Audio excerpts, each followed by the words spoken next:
Muy buenas noches, Dios les bendiga a todos y estamos agradecidos quien les habla el pastor Alberto Aranda para compartir de la palabra del Señor esas intrigas que podemos tener en nuestro transitar cristiano que se va despertando en ese proceso que Dios nos lleva a crecer. Y uno de los elementos más importantes en el desarrollo de un cristiano es la medida de fe que tenga. La Biblia enseña en el libro de los Hebreos que la fe es la certeza de lo que se espera, la convicción, la seguridad que ahí está, la convicción de lo que no se ve. Y esto es importante porque debemos cuidar de crecer en la fe. La fe no es algo estático, la fe tiene vida, es decir, se va desarrollando en la medida que nosotros vamos creciendo y afirmándonos en el camino de Dios, en ese camino difícil, diríamos a veces hasta pareciera que nos está cerrando la puerta, pero no. Dios a través de la fe nos coloca las llaves de cada puerta para que nosotros la abramos y caminemos hacia la dirección que Dios quiere. Por eso a mí me gusta, me agrada, es parte del crecer, de hablar de la fe. Se puede crecer con una fe enferma, se puede crecer con una fe de pronto limitada, se puede crecer con una fe enferma. Y es interesante ver que yo debo cuidar mi fe.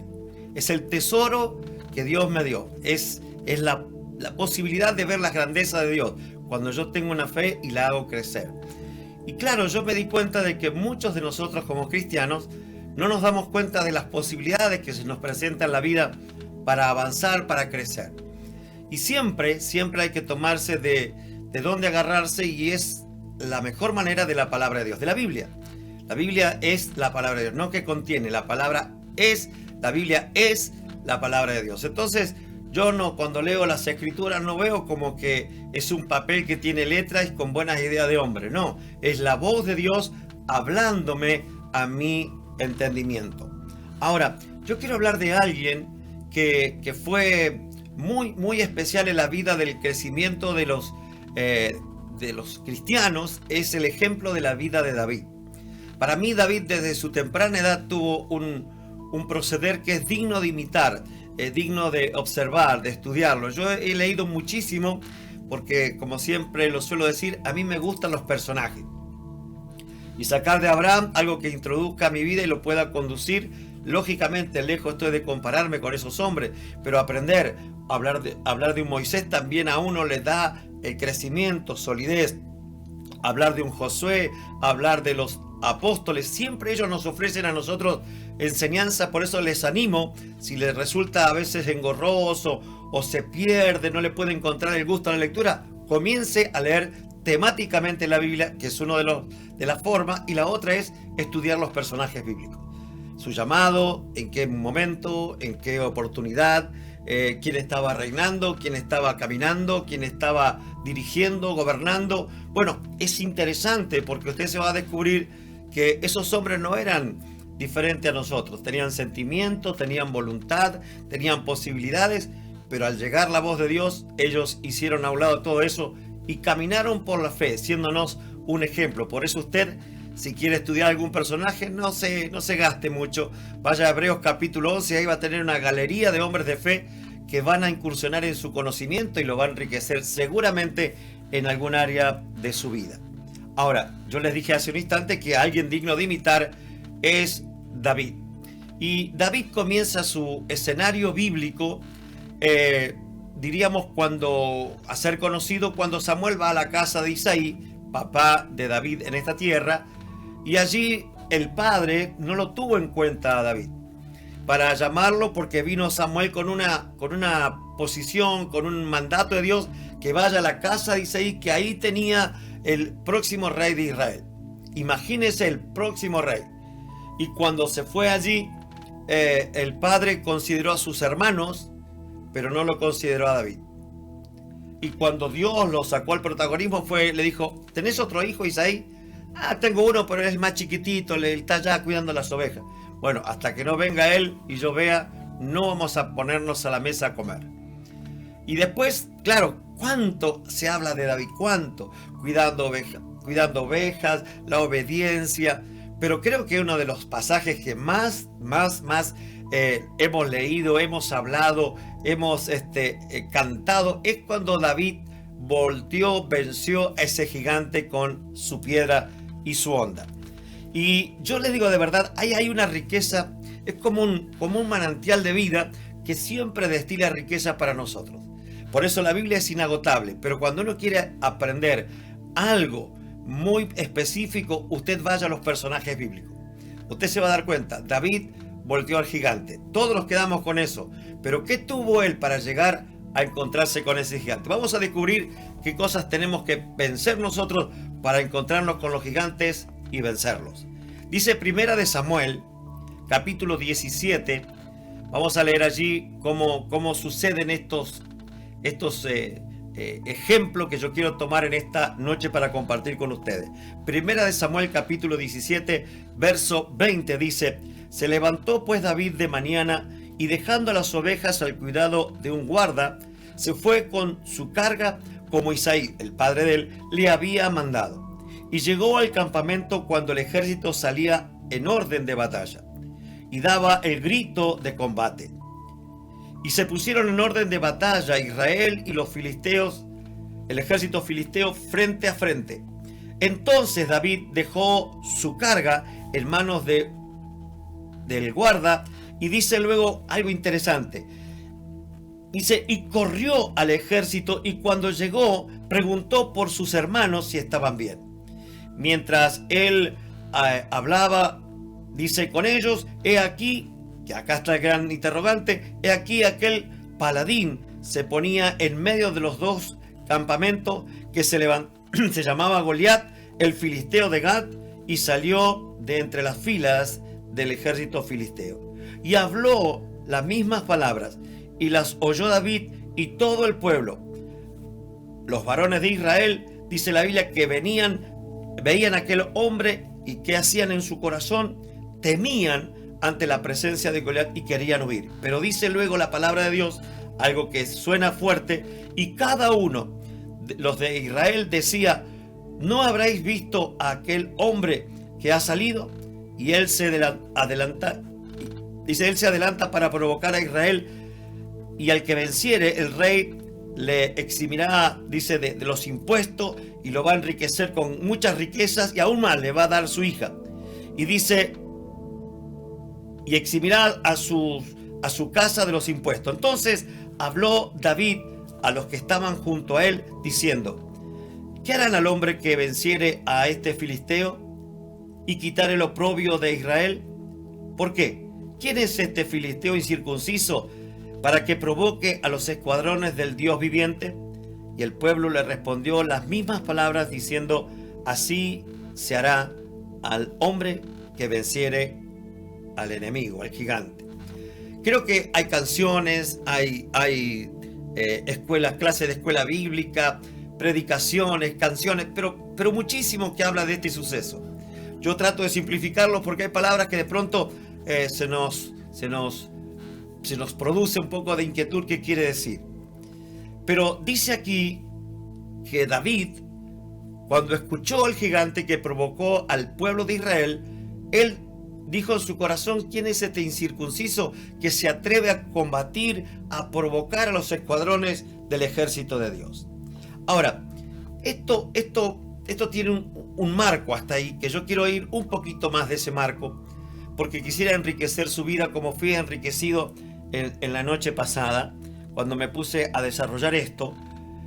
Yo creo que a todos nosotros nos debe haber pasado lo mismo. Hay un momento en nuestra vida, hay una situación que se genera alrededor nuestro, que de pronto nosotros queremos, diríamos, ponernos en las manos de Dios y ver cómo Dios transforma lo imposible en posible. Porque el Señor es Dios de lo imposible. Pero ante nosotros tenemos que entender, muchas veces vemos imposibles que parecen gigantes, que parecen invencibles, pero de la mano de Dios todo es posible. Ahora, yo saco de la vida de este hombre, de David, que tuvo que enfrentar al gigante. Pero muchas veces pasamos como el costadito de unos sucesos que pasaban entre su hermano, el rey, y ahora lo vamos a ver. Yo quiero decirle, si usted ha puesto su fe en marcha, si usted ha empezado a caminar por la fe, usted tiene que saber que va a vivir diferentes tiempos y hay que interpretar los tiempos.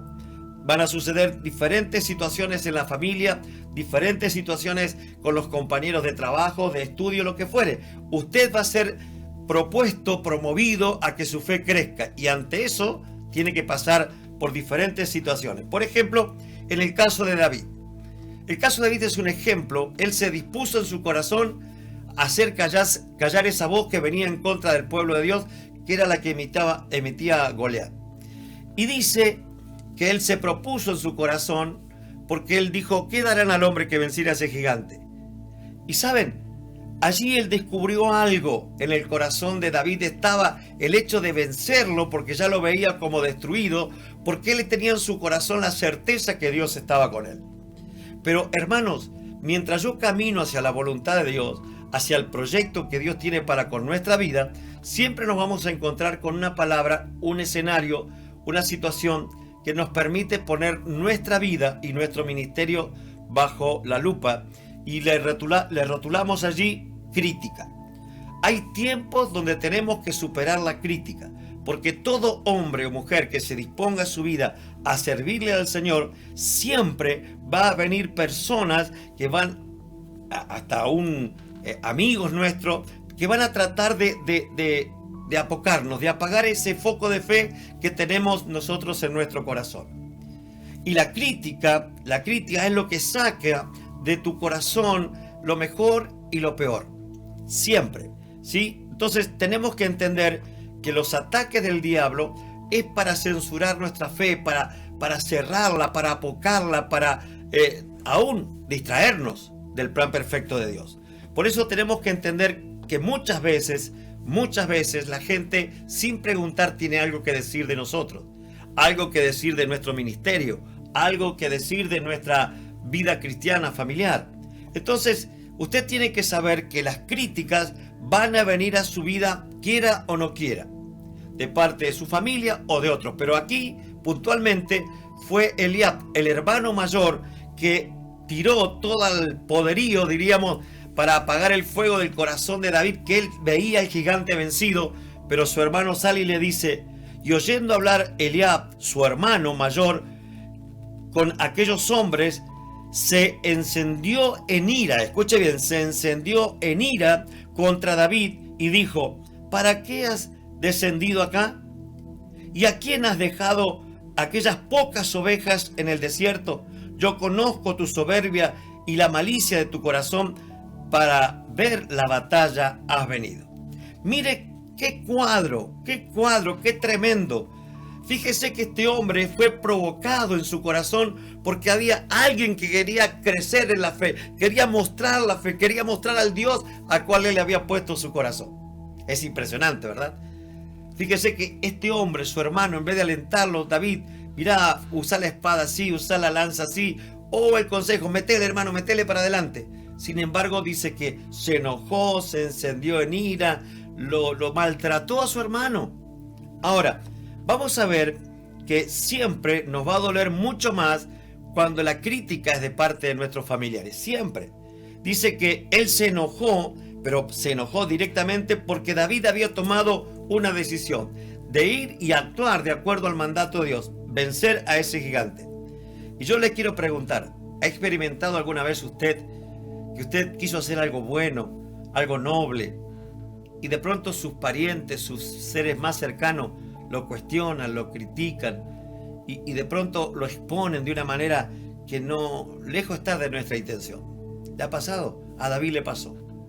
A David le pasó. Muchos de nosotros hemos pasado por esto y tenemos que saberlo, que es muy común que se dé eso en el núcleo familiar. Muy común, es como una moneda corriente. Usted tiene que saber, si dispuso a mostrar su fe, la gente y su entorno familiar lo va a criticar. Pasó con mi mamá y mi papá cuando yo le conté que disponía mi vida para servirle al Señor. Yo me acuerdo, pero lo tengo presente, el rostro de mis padres, que han fallecido los dos, y cuando yo les fui a contar, ellos me dijeron: si vos te vas con esos locos y dejás lo que haces, ¿cómo vas a tener futuro? Vos vas a dejar a tu familia en la calle, vos estás loco. Dejar una profesión, dejar todo lo que tenés, que te costó trabajo lograrlo, lo vas a dejar. Y además, te dijo mi papá, si vos haces eso, olvídate que tenés familia. y mi mamá lo asintió con su cabeza. Yo le dije, no me den a elegir, porque si ustedes me dan a elegir entre Dios y ustedes, yo voy a elegir a Dios. Y ahí aflojaron, porque sabían que soy de esas personas que no voy a retroceder. Por eso usted tiene que saber que usted va a encontrar personas que se van a enojar, se van a irritar, pero también mucha gente lo va a menospreciar. Si usted quiere actuar conforme al corazón de Dios, usted tiene que entender que va a sufrir el menosprecio. En el caso de David dice que Eliab le preguntó, ¿con quién dejaste esas pocas ovejas? La palabra pocas nos indica que él lo menospreció porque tenía muchas ovejas. Pero él lo que quiso atacar era la posición de David. Pocas ovejas, como diciendo, lo que estás haciendo no es nada. ¿Con qué dejaste todo eso? Y fíjese qué importante que es esto, medir las palabras. Estas pocas ovejas que tiene nuestro padre, las dejaste en el desierto. No eran pocas. Pero el ataque era al menosprecio que tenía que sentir David para no ir a pelear contra aquel gigante. Por eso tenemos que saber que en la nueva vida que nosotros disponemos ponerla en las manos de Dios, siempre, siempre, siempre va a haber personas que van a probarnos, que va a usar Dios para que nosotros tengamos una firmeza muy, muy, muy determinada para mantenernos firmes contra el viento, mantenernos firmes mientras avanzamos. Y fíjese algo interesante. La característica que tenía David era menospreciarlo de tal manera que lo fuera a pelear. Por supuesto, no, lo que estás haciendo no tiene mucho. Pero sin embargo, David sabía quién estaba con él y qué iba a hacer Dios con su vida. Vuelvo a decirle, todos nosotros tenemos que saber que el menosprecio es cuando nos sacan del enfoque que podemos hacer cosas. Y a veces desde chiquito nos han criado bajo esa norma.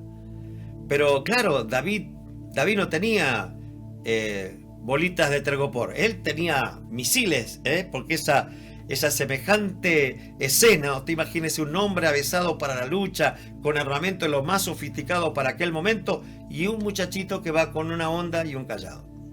Ahora, ¿qué entendemos? Cuando David le contesta a su hermano, creo que ahí él rompió lo que su hermano quería poner sobre él, que era menosprecio, enojo, ira. ¿Quién es este incircunciso que se atreve a desafiar a los escuadrones de Dios? Pero más, lo dio por vencido, que lo iba a vencer, porque les dijo, ¿qué le dará el rey al que venciere al gigante? ¿Qué recompensa le va a dar? Y eso me habla muy bien, que él tenía convicciones que iba a vencer al gigante. Y dijo, ¿cuál será mi motín? ¿Cuál será lo que a mí me corresponde? Dígame cuál es mi botín para que yo pueda mantenerme firme. Y le dijo, te van a librar de los impuestos, te van a enriquecer tu vida y van a poder estar también librando a tu familia de impuestos. Recuerden, la crítica de los familiares. Pero lo otro que yo vi en el versículo 33, siempre hablando de 1 Samuel capítulo 17, dice, y Saúl dijo a David, no podrás tú ir contra aquel filisteo para pelear con él, porque tú eres muchacho y él es un hombre de guerra desde su juventud. ¿Cuántas veces le han dicho a usted, no puedes? ¿No le ha pasado? Que alguien como mirándote de arriba te dice, bueno, vas a poder. No vas a poder. Y cuando nos dice no vas a poder, porque nos comparan también con otro. Pero vos fíjate que aquel que tiene tanto estudio, que tiene esto, que tiene el otro, no lo pudo lograr. Mira que lo vas a lograr. Él es un hombre que es luchador, preparado para el combate desde su juventud. ¿Y tú crees que lo vas a vencer un pastor de ovejas? Lo menospreciaron, pero a la vez también le clavaron en su frente un no podés. Un no podés. ¿Saben? Yo quiero decirle que tengamos cuidado. No deje que sus sueños se mueran con la mentalidad del no puedo. Nunca sepulte un sueño de Dios. Nunca entierre un sueño de Dios, pero bajo la apreciación de que no podés. En Dios, al que cree en Él, todo lo puede. Y la Biblia nos exhorta, nos anima, nos desafía, nos muestra que hay una puerta que tenemos que conocer, que es todo se puede en Cristo. Entonces los hijos de Dios van a recibir crítica de los seres queridos, pero también la gente que está cercana a nosotros, que nos relacionamos, va a decir, tú no puedes. Miren, yo les dejo esto para que usted lo pueda considerar. Sí, que muchos de nosotros hemos sido formados hasta desde niños con estas palabras. No hay, no tengo, no sé, no puedo y tal vez. Todas estas palabras que yo les quiero decir rompen todo andamiaje que nosotros podamos tener de creerle a Dios. Fíjese, el no hay nos quiere llevar a la pobreza.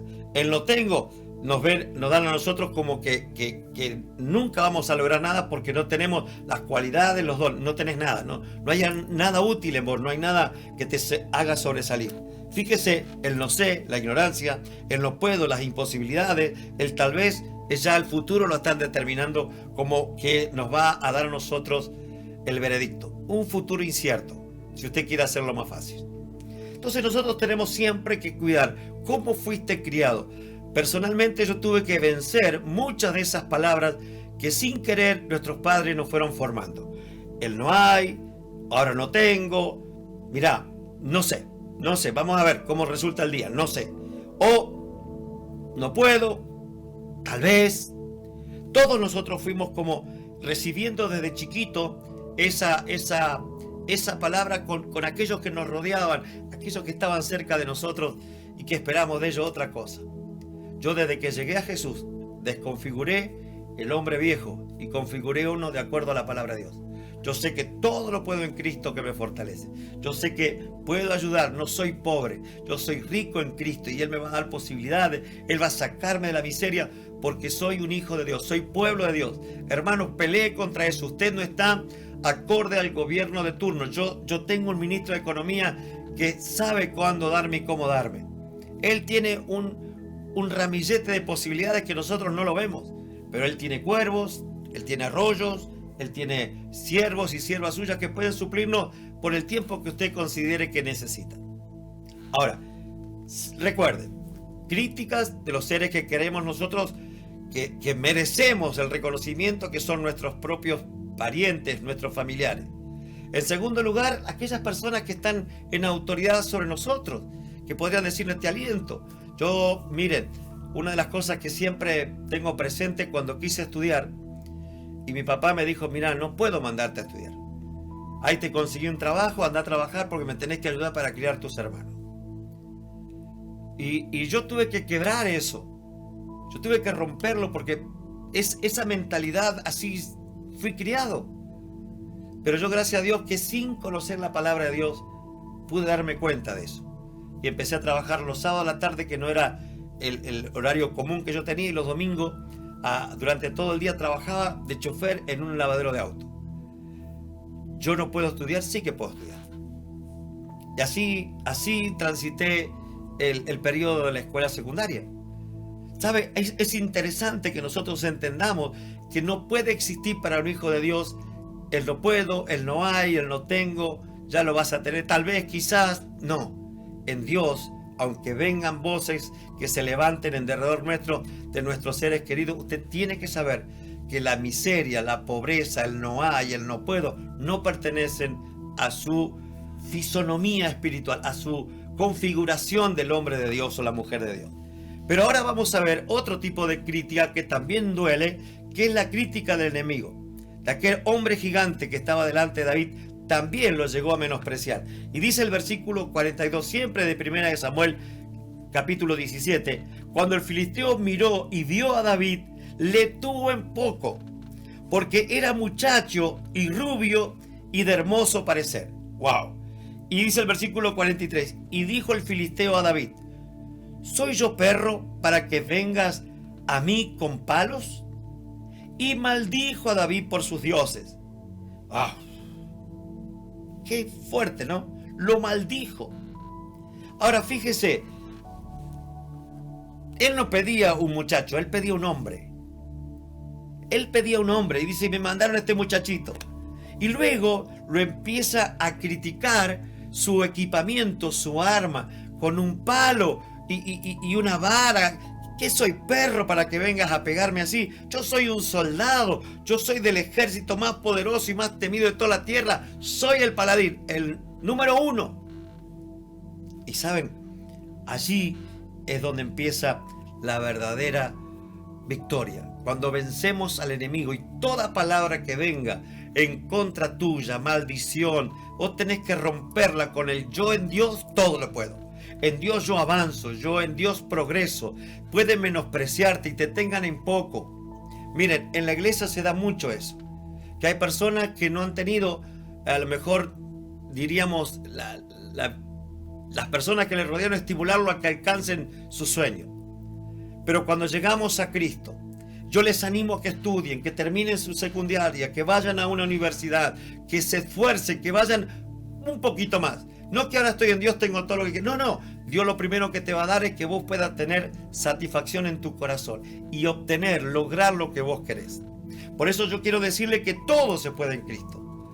Y todas aquellas palabras que te levantaron en contra tuya diciendo que vienes contra mí con perros, con leones, con palos, con fusiles, yo te puedo vencer. No importa cómo vayas, no importa cómo venga. David dijo, vos contra mí, yo sé lo que estoy haciendo. Con este callado y con esta onda ya vas a ver. Por eso vamos a tener la crítica de nuestra familia, la crítica de los que están alrededor nuestro, que pensamos que nos van a alentar, y aún de nuestros enemigos levantan palabras para criticarnos a todos nosotros. La crítica, y esto lo tenemos que ir definiendo porque la hora corre, la crítica siempre quiere anularte. La crítica siempre quiere destruirte lo que Dios ha puesto en ti. Siempre. La crítica tiene como tratar de... No sé si le ha pasado alguna vez a usted que le cayó en algún pedacito de tela un poquito de ácido muriático.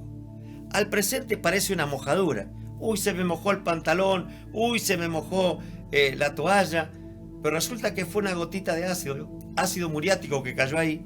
Y al otro día, cuando venimos a ver esa misma prenda, vemos que tiene un agujero. Porque al presente parece igual que todas las mojaduras. Pero al final es que ese líquido comió la tela. Eso pasa muchas veces en la vida de las personas. Hay palabras que uno la tira y no se da cuenta qué es lo que causamos en la otra persona. Por eso dice la Biblia que hablemos de lo que sea para la necesaria edificación, que nos edifiquemos, nos alentemos para llegar a la meta. Por eso tenemos que entender que si tú eres un hijo de Dios y perteneces a la familia de Dios, tú tienes que glorificar a Dios con tu vida y creerle a Dios. Dios hace de lo que no sirve algo poderoso. A Pedro, usted imagínese, cuando uno ve al discípulo, el Señor lo llama y él tenía unas emociones, pero él era sanguíneo, siempre lo va a ver a él. ¿Quién fue el que lo desafió para caminar sobre las aguas? Algunas personas le critican al pobre Pedro, pero Pedro nos lleva ventaja porque él caminó por las aguas. Se hundió, pero antes de hundirse caminó. Ahora, ¿qué quiero decirle con esto? Todos los hombres y todas las personas siempre tenemos un lado oscuro que no nos gustan que nos salga a la luz cuando estamos en la lucha o estamos sirviéndole al Señor. Acá, fíjese en este caso, Dios a usted y a mí nos ve como familia y nos dice: mi hijo. Usted tiene que saber que Dios nos ofrece una paternidad, un papá que nunca nos va a degradar, un papá que nunca nos va a menospreciar, un papá que nunca nos va a criticar. Y te dice: tú lo puedes hacer con lo que tienes en tu mano. Porque lo poco en las manos de Dios, Dios lo hace sobreabundar, que sobre. Por eso Dios también no solamente lo hace con los panes y los peces, con tu vida, con aquellas personas. Ay, lo que pasa es que yo soy adoptado, entonces tengo una marca en mi alma. No, cuando llegaste a Cristo, Dios te dice: yo te escogí antes de la fundación de este mundo. Y Dios sabe lo que hace: sanarte todos esos garabatos que se te formó en tu mente y en tus emociones. Te dice: te hago de nuevo, te doy un corazón nuevo, un espíritu nuevo, una mente nueva. Ahora ponerte en las manos mías y te voy a llevar de victoria en victoria. Ahora fíjese, lo segundo que quería hacer Dios con la vida de David y con todas las personas es que la gente reconocía a Dios, glorifique a Dios. La segunda tarea que tenés que hacer es entender que la fe no tiene que ser dañada, tu persona no tiene que ser dañada, porque a través del proceso que vos tenés hasta alcanzar lo que Dios quiere, la victoria plena, vas a ser un instrumento para que la gente vea la gloria de Dios y glorifique al Señor. Por eso yo les digo con todo el corazón, cuando veo la palabra de Dios, me dice que yo soy sacerdote, que Él me ungió, que Él me va a respaldar, que Él me va a ayudar, que me hizo más que vencedor. Parece que me queda todo grande. Me parece que todo me parece que me sobra por todos lados. Yo no puedo verme así como vencedor, como que mi vida va a glorificar a Dios, que soy un hijo de Dios. No, no, no, no. No, eso no es así. Yo quiero decirles con todo el corazón, la gente, no podés vivir con la opinión de la gente. Tenés que vivir con la palabra de Dios, sosteniéndote como viendo al invisible. Dios me está gritando del cielo y tengo una hinchada que son los ángeles, los arcángeles, los querubines que están diciendo, podés, poner los ojos en Jesús y vas a poder tener ese certificado de que te aprueba que has terminado la universidad. Te va a aplaudir cuando logres el terreno que tanto deseabas tener para tu propia familia. Te va a reconocer de que algo bueno había en ti, nada más que estaba muy disfrazado. Pero yo creí que siempre que vos lo ibas a lograr. De esa gente va a haber un montón. Pero usted tiene que saber esto. Dios está con nosotros. Y donde quiera que nosotros vayamos, Dios estará contigo. Puede ser que estés en una cama de un hospital, en terapia intensiva, intermedia, una sala, tal vez estés con un diagnóstico, como nos ha pasado en esta semana, un diagnóstico médico, que estás ya con una enfermedad terminal. Pero yo les quiero decir, ustedes me contaron en esta semana algo que me motiva el corazón. ¿Sabe? A través del Zoom, Dios hizo algo conmigo. Me sanó. Yo tenía un problema que los médicos me habían diagnosticado, cáncer. Ahora resulta que reconocieron que se equivocaron, que puede ser que haya salido mal, o los que tuvieron el laboratorio se les mezcló la cuestión. Que digan lo que digan, es una sierva del Señor. Y Dios se glorificó a través de esa vida. Y ese testimonio va a ser un instrumento para que la gloria de Dios se siga extendiendo. Así como David venció al gigante, y a todos nosotros nos enseñaron en la escuela dominical, nos enseñaron en los institutos, vas a voltear gigante, vas a derribar gigante, vas a alcanzar victoria, vas a tener lo que nadie puede tener porque Dios está contigo, aún donde no te imagines, Dios te va a llevar. Y saben, con esa verdad tenemos que movernos. En el libro de Josué capítulo 1 versículo 5 dice, nadie te podrá hacer frente en todos los días de tu vida. Como estuve con Moisés, estaré contigo, no te dejaré ni te desampararé. Esa palabra, tómela en su corazón, analícela esta semana, ponga allí en la cabecera de su cama un escrito con este versículo, Josué 1:5. Ponga ese mismo escrito en el espejo allí cuando usted se peina, donde usted se mira el rostro. Mire, un lugar muy visitado en su casa, en la heladera. Póngalo allí en la puerta de la heladera diciendo, yo sé que Dios me dice, nadie te podrá hacer frente en todos los días de tu vida. Como estuve con Moisés, estaré contigo. No temas, no te voy a desamparar. En Dios tenemos victoria. Por eso esta historia de David y Goliat a mí me enseñó que las críticas no te tienen que frenar. No te podés vos llevar de lo que dice la gente, no te podés llevar por lo que han sembrado en tu vida, ni tampoco de aquellas personas que no te conocen. Si vos tuviste tu corazón, se lo entregaste a Dios, ahora no te pertenece, tenés que ser el diseño de Dios y mostrar a Dios en todas tus rodear tu vida, todo lo que rodea tu vida tiene que tener esa motivación.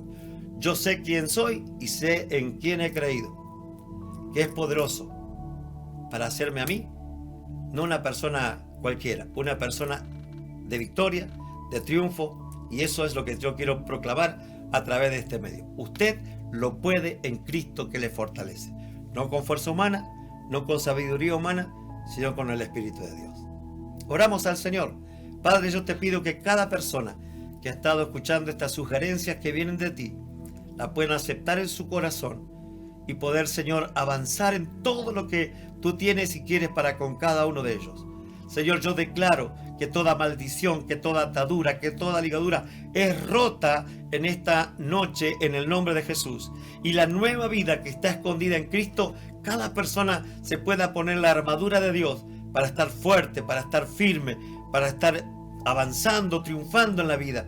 En el nombre de Jesús yo pido victoria y que la fe en cada uno de nosotros podamos tener una fe inquebrantable, que no se marchite ni tampoco se quiebre, sino que crezca y crezca y crezca y crezca en todos los días de nuestra vida.